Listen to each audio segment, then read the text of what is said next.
Okay, so today we are looking at three major events in American history.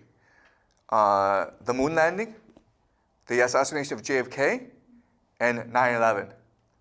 Now, as you may know, the official story is something that a lot of people do not accept.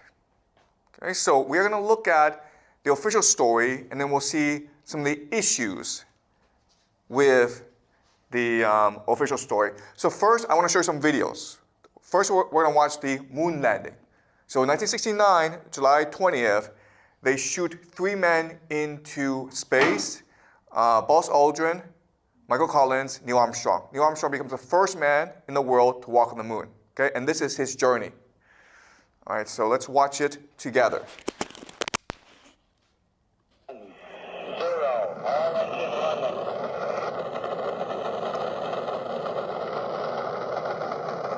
What you will see is that it takes a lot of thrust to get the man into space.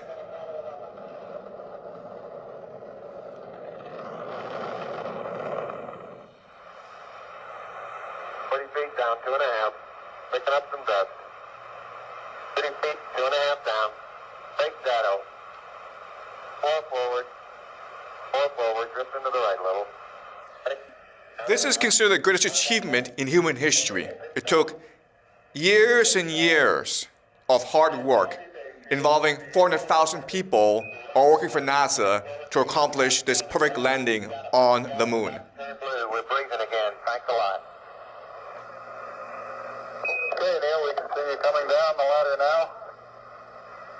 I'm at the foot of the ladder. The 11-foot beds are only...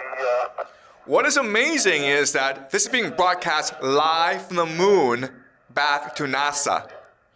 So their technology back then is far superior to our technology today. 12 steps per man.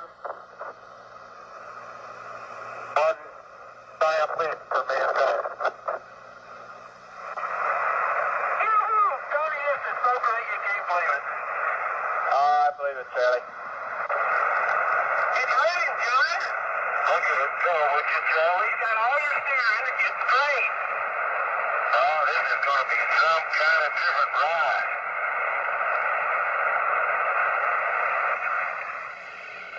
Hippity hoppity, hippity hoppity, hippity hopping over hill and dale. I know this looks fake, but it's not, okay? This is official NASA footage, live from the moon. And this is the best part, okay? The best part is when they return from the moon back to Earth. You see how easy it is? It's just like they just fly up. No resistance at all, okay? Perfect. Humanity's greatest achievement. Now, what's amazing is that while they were on the moon, President Nixon and the astronauts had a phone conversation. Okay? We'd like to get both of you in the field of view of the camera from us. Yeah, I think something rather important is coming up here. Neil and Buzz. This is being broadcast live to American people. Okay? We'd like to say a few words to you, over.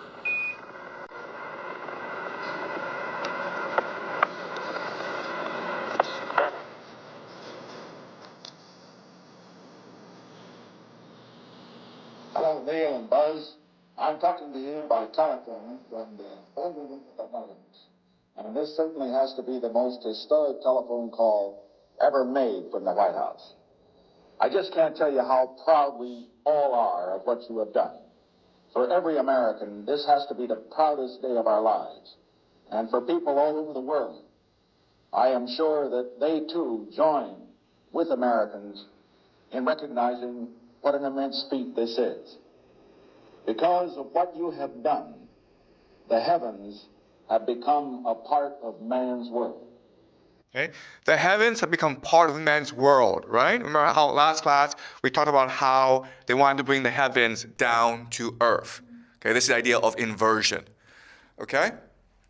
But do you see how amazing it is that they were able to have this seamless phone conversation? Okay? Now, they go to the moon, and you would think that they would come back, and they're heroes, right?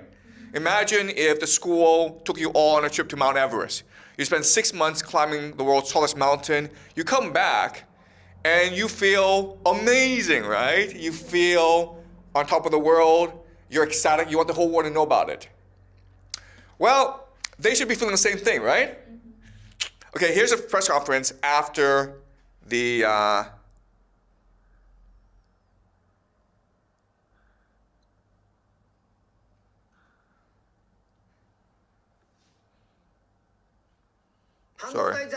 Sorry. I have two brief questions I'd like to ask, if I may. When you were carrying out that incredible moonwalk, did you find that the surface was equally firm anywhere, or were there harder and softer spots that you could detect? And secondly, when you looked up at the sky, could you actually see the stars and the solar corona in spite of the glare? We were never able to see stars from the lunar surface or on the daylight side of the moon by eye without looking through the optics. I don't recall during the period of time that we were photographing the solar corona what stars we could see. I don't remember seeing any. I don't remember seeing any stars. He doesn't remember anything, okay? Did you see how nervous they are? It's very strange. All right? And that's why, even today, there are a lot of people who do not believe the moon landing happened. Okay, so we'll go over the theories as to why later on. But now let's switch focus and let's look at 9/11. All right, so this is the buildings coming down on 9/11. Watch how they come down. It's very strange. The North Tower came crashing down.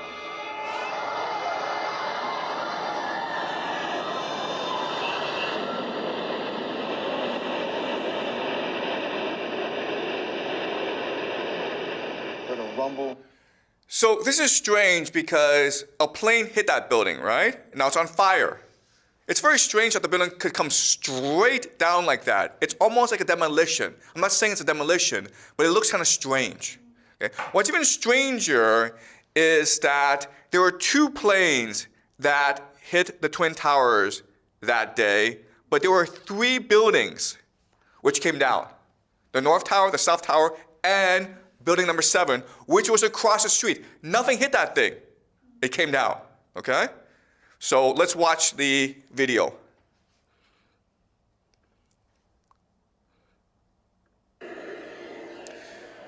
It's on fire, okay?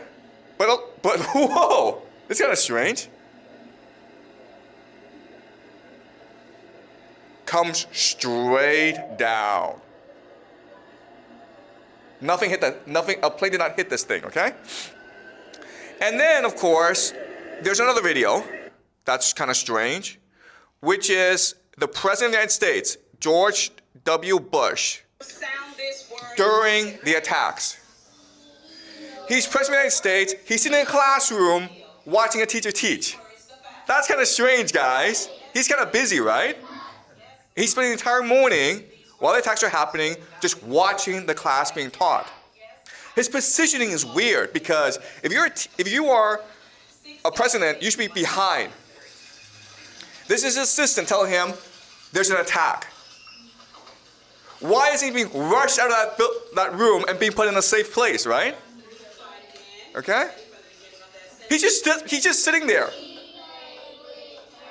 America's being attacked and he's just sitting around with kids.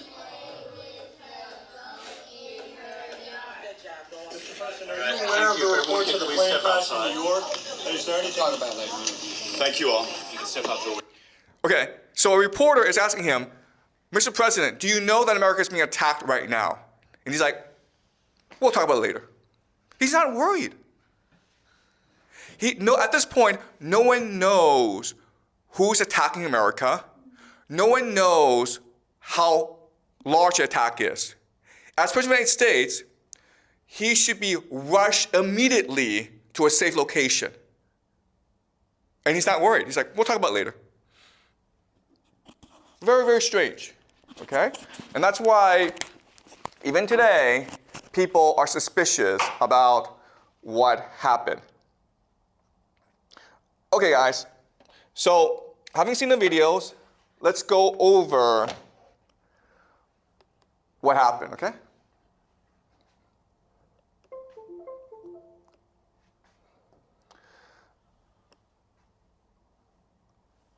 Okay. So, let's talk about the JFK assassination. On November 22nd, 1963, JFK was assassinated.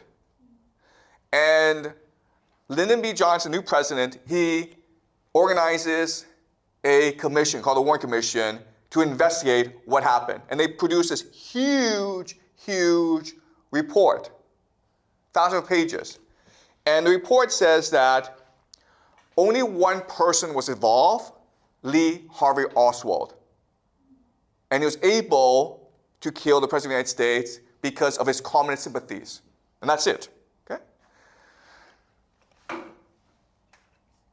There are certain problems, though, okay?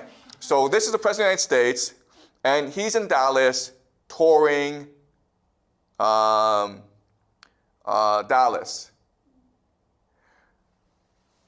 I want to point something strange about this picture, okay? You see how in the front, JFK is in the front, but all the security is behind him. That makes no sense. What's the point of security if the security is all behind him, right? Because if someone rushes and attacks him, they're too far behind, right? Also, you see how the bodyguards and the police officers are to the side? Well, that's to prevent snipers, right? So my question then is, why is this car behind structured in a way to protect the people inside, but the car carrying JFK, it doesn't have any bodyguards? That's kind of strange. All right? This is the location, the map of the motorcade. So JFK, he's streaming down, and then when he gets into the spot, Lee Harvey Oswald is able to take 3 shots at him and kill him at the spot. So Lee Harvey Oswald takes 3 shots and kills JFK. But as you can see, the problem with this location is there are actually lots of places where you can take a shot at the president because he's in an open car with no security. And there were a lot of witnesses who believe that there were other shooters as well, at least one more shooter. And they heard the shot from other places. Many of these witnesses, almost 30 of them, were all killed or they died mysteriously soon afterwards. That's very strange. This is the menorah, okay, which is a holy candle in the Judaic tradition. You see how the shape is very similar to this plaza called Dealey Plaza? What's also interesting about Dealey Plaza is it was the site of the first Freemason large temple in Texas. Okay, so there are these religious significance to this place. It was almost like they picked this place for a ritual sacrifice. Okay? So we'll talk about the Freemasons later on because they're very important. The Freemasons are the ones who some say control America. Okay.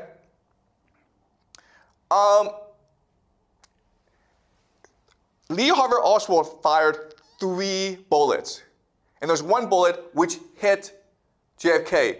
But it's called a magic bullet because it was also able to ricochet off JFK and hit Governor Connolly, who was also sitting in the car as well. Okay? So they insisted that there was only one shooter. He fired 3 shots, and 1 bullet was able to injure everyone because the bullet was a magic bullet. That was in the official Warren Commission. Okay? So Lee Harvey Oswald, he's been arrested and he's been charged with killing the president. This is Lee Harvey Oswald, when he's going to court, he is ambushed by a man named Jack Ruby. You see how close Jack Ruby gets and shoots Lee Harvey Oswald point blank. Okay? Now, this is a strange picture because, first of all, how did Jack Ruby get so close? There was no security. Second of all, you see how Lee Harvey Oswald, he's being held in place by 2 police officers who are much bigger than him, right? So it's very hard for Oswald to dodge the bullet, okay? That's number 2. Number 3 is, you see his reaction. He is a trained police officer, and he looks scared. He looks confused. If you are a police officer and someone comes at you menacingly, right? You know to push him away or draw out your gun. But you see how he just freezes. That goes against his training. That's very strange. Okay? I'm not saying that this is a conspiracy, but I'm just saying how this doesn't really add up. There are lots of questions that are raised by this. Also, JFK has a brother, Robert F. Kennedy. And in 1968, Robert F. Kennedy runs for president, and it seems as though he's about to win the Democratic nomination. And then he gets killed too. And again, the question is, how did this happen? And it's a mystery how this man, named Sirhan, and he does not look like a killer, okay? Lee Harvey Oswald does not look like a killer. He does not look like a killer either, okay? But they charge him with a crime, and he's still in prison. And even today, he's saying, I didn't do it. Okay? All right. So now let's look at 9/11. And as you can see from some of the video footage, it's very suspicious what happened. There's other things that are suspicious about what happened. First of all, a month after the Twin Towers came down, all that concrete and steel was shipped to China. Yes. The Twin Towers, the debris is now in China, being put in other skyscrapers. Who knows, okay? But that's kind of strange because you would obviously want to run an investigation before you ship that thing off. But they did not do the investigation. They shipped that debris to China right away. That's the first thing. Second thing is that never in the history of humanity has a fire brought down a skyscraper. Never before and never afterwards. Investigators explained that what happened was that the jet hit the skyscraper, and then because of the explosion, because of the gas, the steel frame started to melt, okay? And then when the top melt, it started to melt the bottom one, and the bottom one, and the bottom one, and this is what we call the pancake theory. Never in human history has this happened before, except with the 3 buildings on 9/11. Okay, and the third, and then 2 planes brought down 3 buildings. The last thing is that the plane, the explosion was so intense that no bodies were recovered, no luggage was recovered, but we found their passports. Okay? We found their passports. These are the 19 hijackers who the government decided was solely responsible for the attacks. They had no help. They had no government help. They just acted by themselves, and they got really lucky. Okay, the luckiest people on the planet. As you can see, this is their passport that was found on a plane wreckage. Didn't find any bodies, didn't find any luggage, but we found the passport. So we know for sure that it was a terrorist and no one else. This is a boarding pass. This is the boarding pass. Okay? Found in the debris of the Twin Towers. Pretty lucky. But this is conclusive proof that the terrorists were responsible and no one else. Okay, so more strange things about 9/11. First of all, we have a document dated 1962, a document called Operation Northwoods. And the plan is for the government to hijack civilian aircraft, planes, and then blame it on Cuba so that the United States can declare war on Cuba. Also, 6 months before 9/11, Fox, a television station in the United States, they aired a television show called The Lone Gunman, okay? And the plot is this. The government pretends to be terrorists who hijack a plane and crash it into the World Trade Center. so they can blame it on terrorists, so they can start all these wars in the Middle East. What's amazing about the show is that the plane is not being controlled by terrorists, it's being remote controlled by government operatives. So it sounds almost like exactly like what happened on 9/11. 6 months before 9/11 happened. That's very strange. Okay? It gets stranger.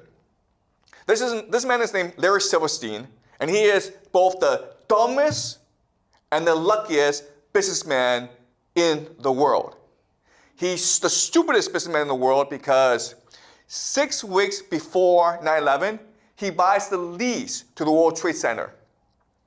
Okay? Why is that stupid? Because the World Trade Center has asbestos, like a dangerous chemical. So they had to clean or remove the asbestos.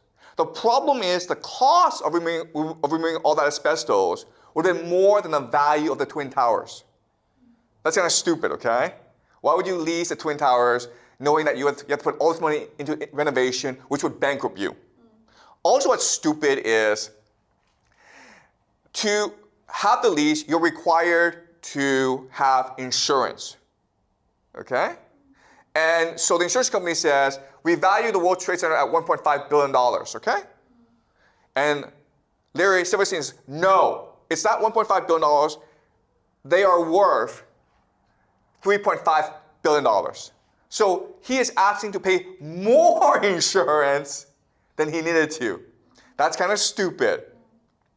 But again, he's the luckiest man in the world because 9/11 happens, and guess what? He can now claim that 2 towers were struck, and therefore he should get twice as much as $3.55 million. He should get $7 billion. And he sued, they went to court, and he got $4.55 billion. Okay? He's also lucky because he's a workaholic, he never misses work, but that day, because of a dermatology appointment, he had to miss work. He wasn't there when 9/11 happened. The luckiest man in the world. Okay? So this teaches us that in life, do not be smart, just be lucky. Okay? That's all you need.